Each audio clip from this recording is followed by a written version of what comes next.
Hey, Magic fans, welcome back. This is your captain speaking here on Capnclydes MTG. Today, we have the best cards from Thunder Junction that's going to make an impact on Modern, in my opinion. And there are some doozies in here. Let me tell you what. So, before we get started, don't forget to subscribe and like. It's free. It supports the channel. We get to 1,000 subscribers, we're going to start giveaways. Also, links in the description. We can buy cards and all kinds of other stuff to support the channel, and I do appreciate it. So, without further ado, let's get into it. Why not? So here at Thunder Junction, partner, we like to start off with our honorable mention of the Lost GT. So some people I've had conversations with are saying that this is going to be a card in Modern that's going to be important. And I can see in play, but I think there's better things than this. And here's why. Good, yes. Plays for one, equips for one. But you have to, first, you have to connect. 2, untapping a land is good in a combo deck, but if your combo deck needs a creature to connect to get the combo off, make the land happen, that's just not a thing. Plus, target creature can't block. Again, you have to connect first. And then after that, it's just you can't block forever, and your creature is always going to get the hit, so maybe it's okay, maybe it's not. +1/+1 counter does matter, but in Modern, it doesn't matter how big they are because things like Fatal Push and other things just kill them outright. So I think you'll probably see a little bit of play, but I think after people play with it for a little bit, they're going to realize it is not the GT of old, and it's not the new GT that's been improved. It's just another GT. So, sad to say. So, with that said, we're going to start off. We're on number 5, and that's right. We have Jace Reawakened.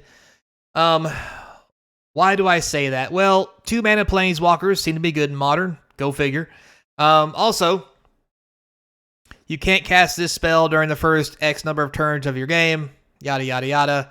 Not all that relevant, but the ability to draw a card and discard is good, but mainly the ability to exile a non-land card, mana value 3 or less from your hand, and then it becomes plotted, meaning you can cast it, seems like a thing.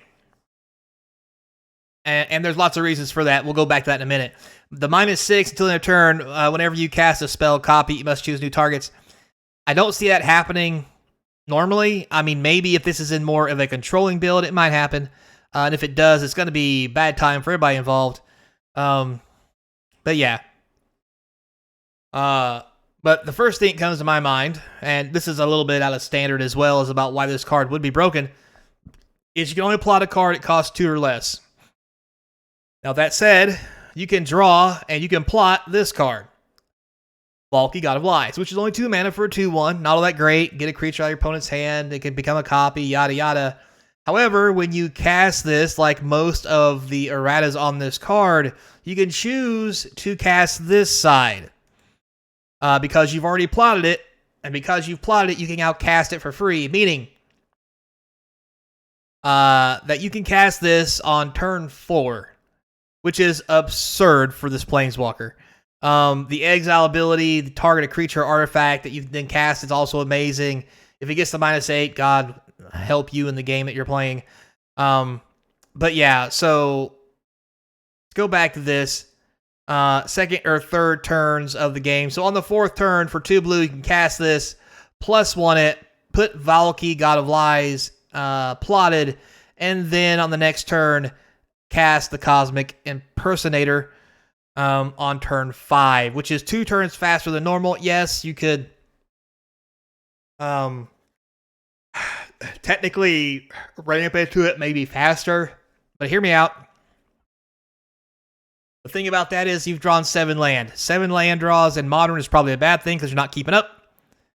With this, you literally could be stuck on 3 or 2 lands, maybe 4, and never go any higher and start casting these god-awful huge cards in Modern. Now, is it going to be a thing?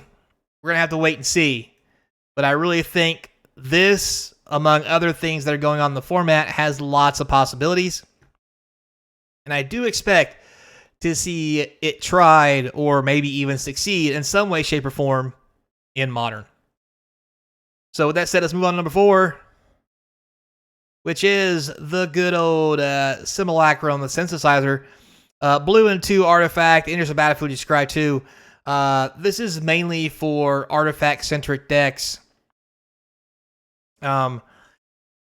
Just because when you cast an artifact, mana value 3 or less, or 3 or greater, sorry, the battlefield, you get a 0/0 that becomes +1/+1 for each artifact you control. Really good in the Frogmite decks of Affinity and all the other Affinity cards that are more than 3 mana, but do cast cheaper because they have Affinity.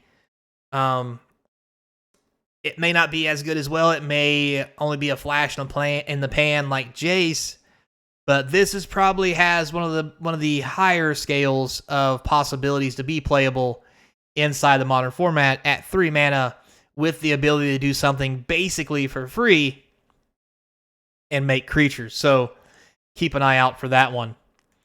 Moving on, we have number 3 in Modern, Sword of Wealth and Power. So this 3-colorless sword, which equips and gives the creature a +2/+2 protection from instants and sorceries, is probably one of the best swords that we've seen.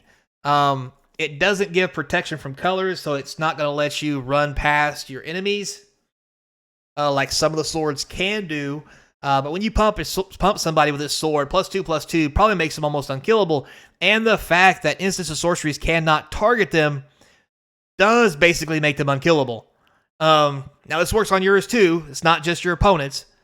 But putting this on a creature that your opponent can't 1-for-1 kill can be a serious issue for your opponent, like on Ragavan or what have you. Stoneforge Mystics, another one. Lots of things like that. The sword has probably some of the best upsides as one of the new swords coming in. Now, when it deals combat damage to a player, you get to create a treasure token. And when you cast your next instant or sorcery spell this turn, you can copy it and then choose new targets. So if you do happen to get in with this card, it's going to be a shitstorm the minute you do. Whether it be bolting something and copying your bolt, to copying counter spells, copying Culligan's commands, copying discard spells, you name it, it's gonna be ugly if you manage to connect with something holding this thing. So, yeah.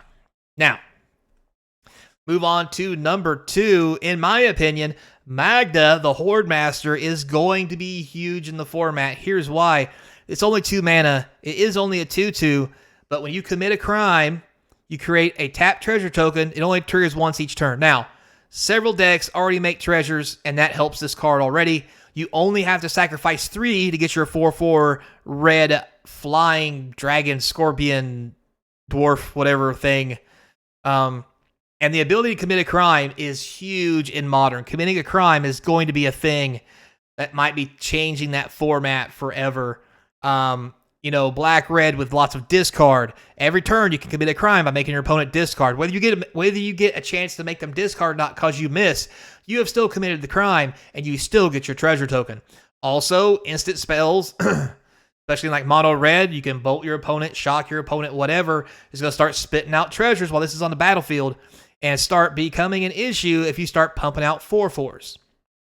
So there's really several decks that can really take advantage of this when it comes to committing a crime. Black-red with discard, mono-red with direct damage, targeting your opponent with all kinds of damage, and then making 4/4s, or any Jund deck that can target the enemy with a Culligan's command to make them discard and kill a creature that's still committing a crime.